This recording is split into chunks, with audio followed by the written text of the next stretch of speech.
Evidence-based decision-making, a conversation on data-driven educational reform. Hello, I would like to begin a conversation about the importance of research and data in shaping education reform. It should be obvious that the most effective decisions are those based on evidence, not assumptions. But doesn't it follow that if we truly want to improve education, we must evaluate what strategies actually work for student achievement and long-term success, rather than relying on tradition or political influence? I have observed that too often, education policies are implemented based on ideology, trends, or short-term goals, rather than long-term research and proven outcomes. Can you imagine how much more effective reform would be if every major decision in education, from curriculum design to teacher training, was backed by data, case studies, and real classroom results?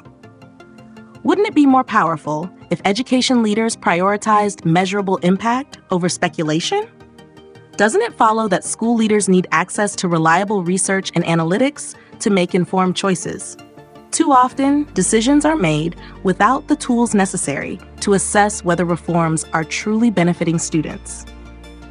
It should be obvious that evidence-based decision-making isn't just about collecting data. It's about using it to create meaningful improvements. What if schools regularly analyzed student performance trends, teacher effectiveness, and curriculum adaptability, adjusting strategies based on what works best?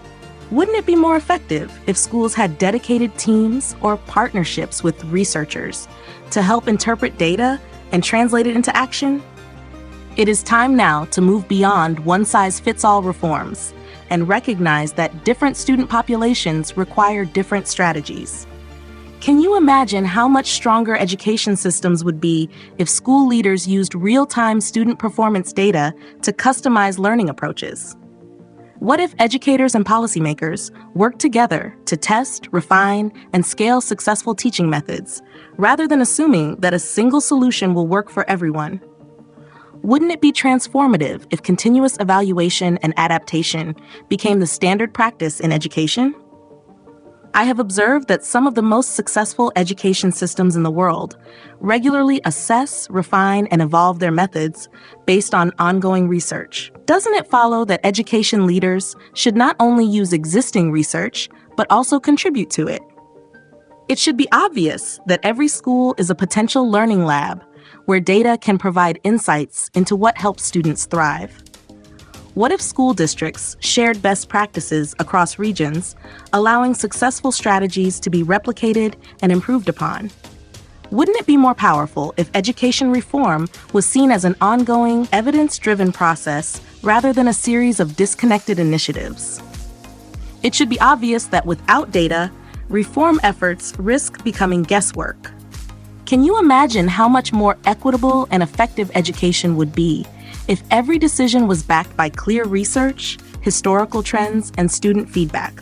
What if school leaders had better access to predictive analytics, helping them anticipate challenges and make proactive decisions? Wouldn't it be revolutionary if education reform focused not just on what we think works, but on what has been proven to work? The future of education reform depends on evidence-based decision-making. It is time now to create a culture of research, data literacy, and continuous improvement in schools.